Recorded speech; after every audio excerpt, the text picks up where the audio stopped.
วัสดีครับผมนายกิติพัฒน์สุวงศ์นักศึกษา6820001สาขาวิศวกรรมเครื่องกลครับวันนี้ผมก็จะมานำเสนอเกี่ยวกับ 2D Sketch เป็นตัวชิ้นงานที่3ครับต่อไปมันก็ไปเข้าในส่วนของ App Solver ต่อไปเราก็ไปใช้คำสั่งวงกลมนะครับคลิกที่ฟอนต์ไปฟอนต์ของมีหนึ่ง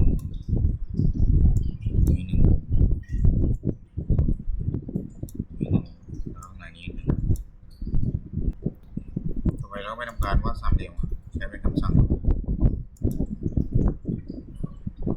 ปรับเหลือสามเหลี่ยม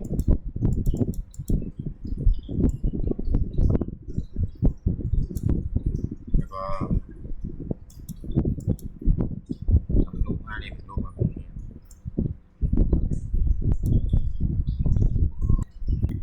ต่อไปผมก็ไปใช้ในส่วนของคำสั่งที่ว่าที่เส้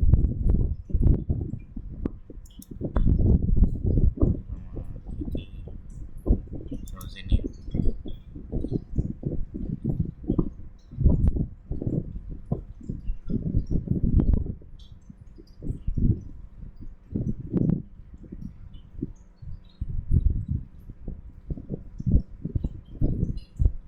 เอาตรงนี้ใช้คำสั่งเดิมที่ว่า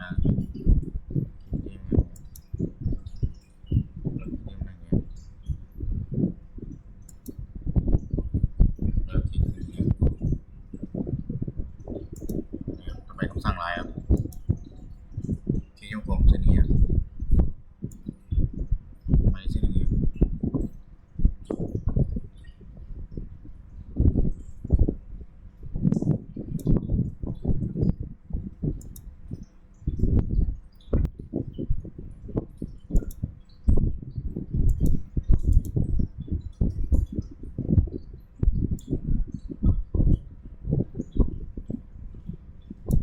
แบบนี้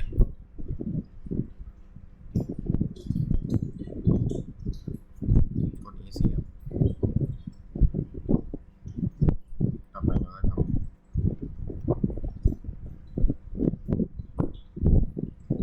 คลิกตรงนี้เส้นคอนโทรลเอาไว้ที่เส้นเลือกแอนจิเนียร์ก็จะมาแล้วพิเศษกดคลิกที่วงนี้แล้วโหลดเข้าไว้เส้นเจนเหมือนเดิม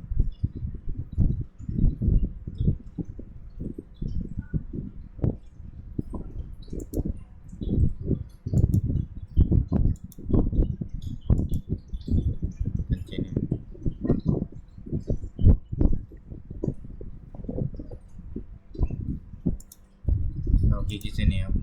เอาไว้เป็นเจนนะครับ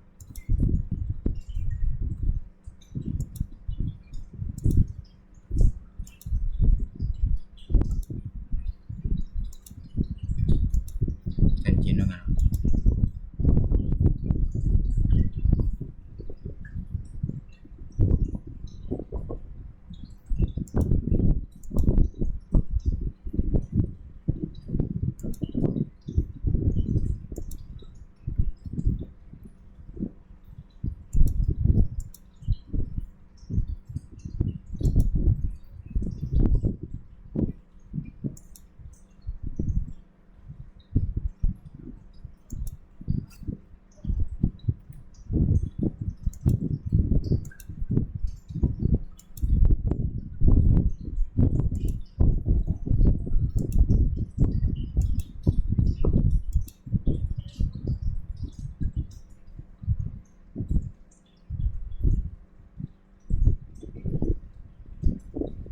ใช้สมาร์ทดิวิชั่นตัวขนาดส่วนนี้เท่ากับ30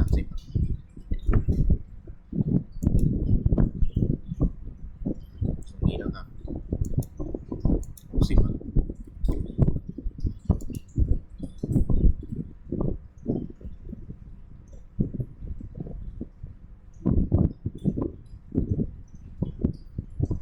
ใส่ยางจุดนี้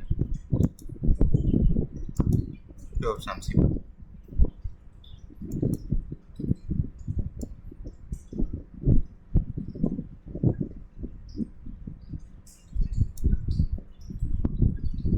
ประมาณ50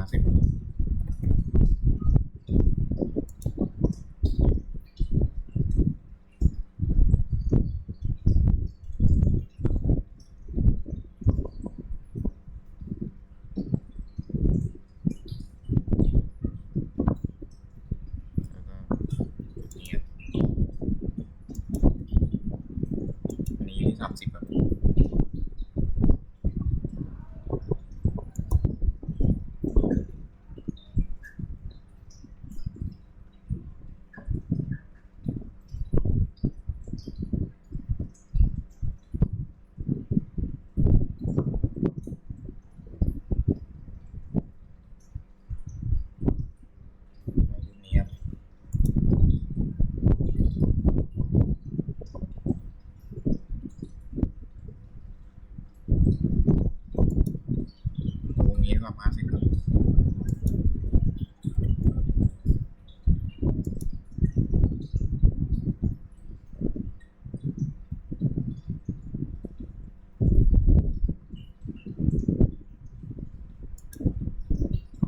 เราดีลีทในแนวก่อน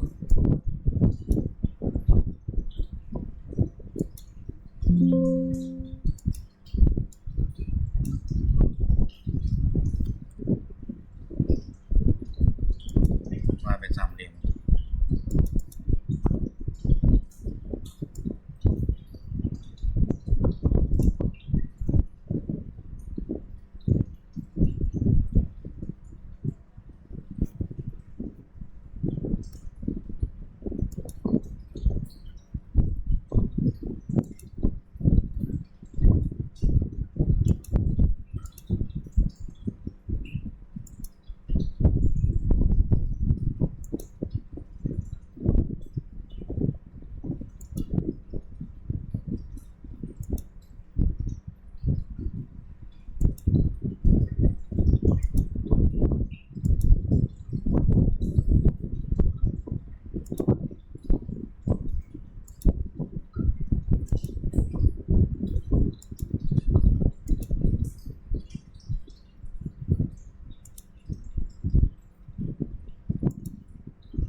จะได้มาเนี่ย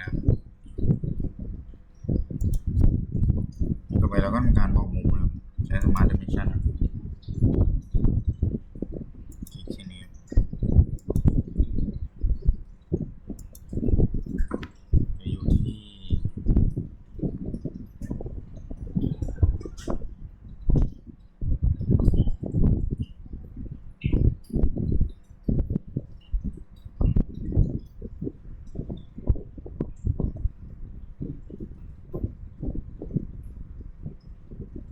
45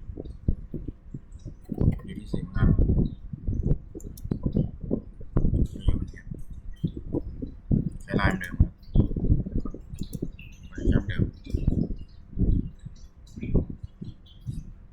ทีนี้เป็นอันนี้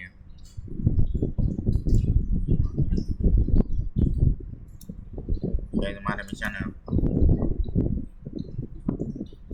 เส้นนี้เนี่ยอยู่ที่30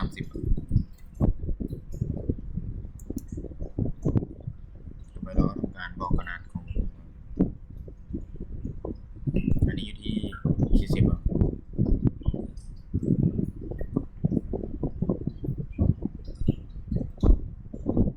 ผมมันข้างในนี้อยู่ที่20ครับ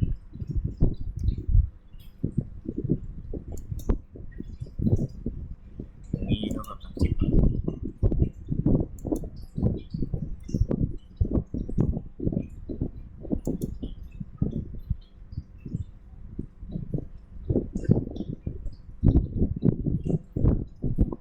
วงนอกอยู่ที่20ครับ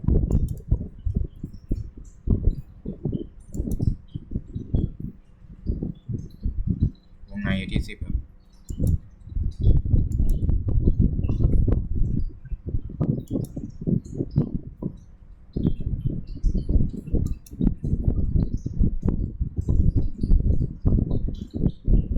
เรามาเลือกจุดนี้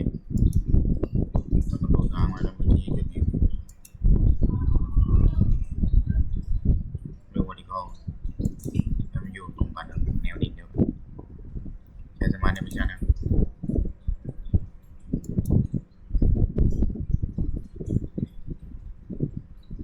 อันนี้เรา15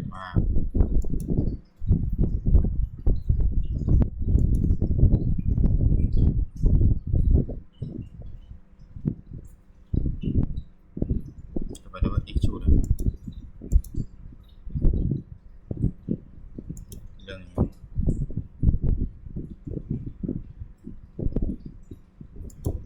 มินเพจนะครับเพจจะมามินเพจ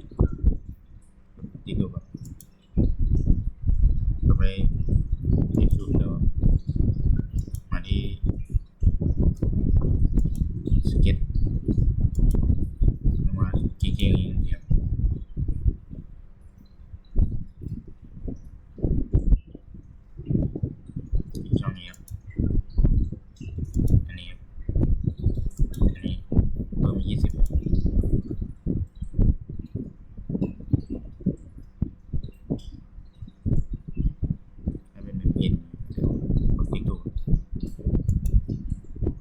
จะออกมาแบบนี้เลยครับ